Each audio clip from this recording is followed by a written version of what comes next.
did a good job. I think we were, if you look at all the game, I think we were the best team, but they were more clinical. And we lose the game, but yes, the fight from the lads was really important for me. Particularly first half, without making that last pass, did you feel like you had quite a good control of the match? Yeah, you can see it and you feel it in the stadium. The team was comfortable. We were dominate the possession. I think it was not the last pass. I think it was the last shot, because in my mind, like Greece 2 times in the same position that they scored 2 goals. We couldn't score, so it can happen, but it's moved forward. You said beforehand it's not just about this competition. So what have you learnt tonight? Tonight, I will think about that tomorrow. Tonight, don't feel nothing. There is nothing that I can say to you. It's good. Tomorrow I will have a lot of things because I saw the game. But tonight we lost, and then we have to take a night to think, and then tomorrow we'll have a lot of good things from this game. But is there also a bigger picture? You said beforehand it's about the Premier League, and we've seen in the last couple of seasons you can't fix Manchester United by winning a cup.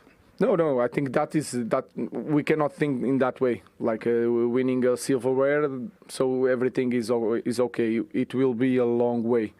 We are improving as a team, and our goal. I say the same thing after the game and before the game. Our goal is to win the Premier League. How long it's going to take, I don't know, but that is our goal. Last question, if I may, on Marcus Rashford. You've left him out of the last 2 squads. He said he wants to leave. Is the best thing going to be a parting of ways in January? Tomorrow we have training. Marcus Rashford will be there preparing the next game, and we will see the selection for next game. So he still has a future if he wants it under you? Of course. He's a Manchester United player. Everybody has a future in Manchester United. Thank you. Yeah, you're right. And when you mention a young centre-back, it's an unforgiving position like goalkeeper. We know that. So you look at young Euro, doesn't really follow in on the first goal, the overlap on the second goal. That's something he should read and something he should see.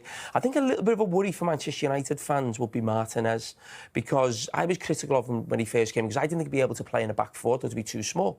But he had a really good first season. Now, in some ways, you think he's actually perfectly suited to a back 3.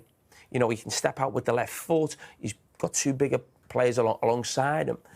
And even though he played a great ball through, didn't he, for the winner in the Manchester derby, I don't think he's looked as comfortable since Amorim came in, when I actually thought, oh, this would be almost like the making of him, this will really suit him. So that's a little bit of a worry, because as Jamie just rightly said, he had a really poor night tonight. Yeah, you're right. I'm talking about Jamie in terms of academies, and I think you're right. But what we've created now is robots on the pitch, where I'm actually looking down and thinking, OK, I put myself in, what would I do if I was playing? Now, I wasn't a great player in terms of technically or physically, but I understood the game. And some of the things that went on that pitch, I wouldn't have allowed to happen if I was in a Tottenham shirt. Now, what you've got a manager on the side of the pitch. It's his style of management. There's different ways of doing it. He doesn't give any instruction on. So I'm thinking, the manager's told you've got a certain way of playing that you've worked on since he come in, but someone has to get hold of that game and say, we're doing something different, not be looking for instruction and not keep doing the same thing that the manager's told you to do. You have to say, no, we are changing for the next 5 or 10 minutes. His interview there just sums up how his team are and what we're probably critical of. And what I think he got asked about being a tactician. He just said, so be it, mate, or, whatever. But that interview was brilliant. We were laughing all the way through it, enjoying it. Yeah, we enjoyed that. But we did. It was a brilliant game. But he's never going to change. And we want to see more of that, if you like, in terms of being entertained by Tottenham.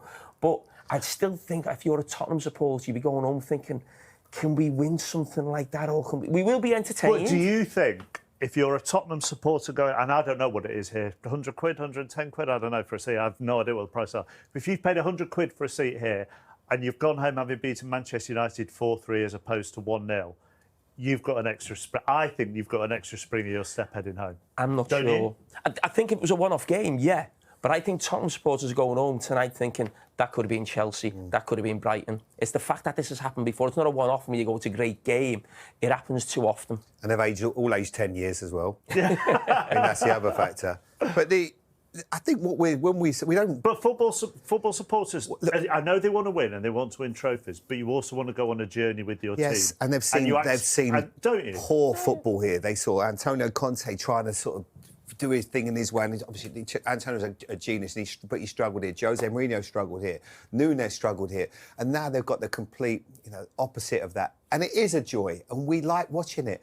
But I think our frustration comes from when he talks about this, what we're going to do and things like that. I totally get that. If you've got Romero and if you've got Van der Ven and you've got Udogie and you've got Porro as your back four regular, but when you're having to change that and a new goalkeeper, there has to come a time when you go, maybe we're just going to tinker it today. Just tinker it a little bit and let's not play in the fashion that we do, because it is going to cost you, like you said.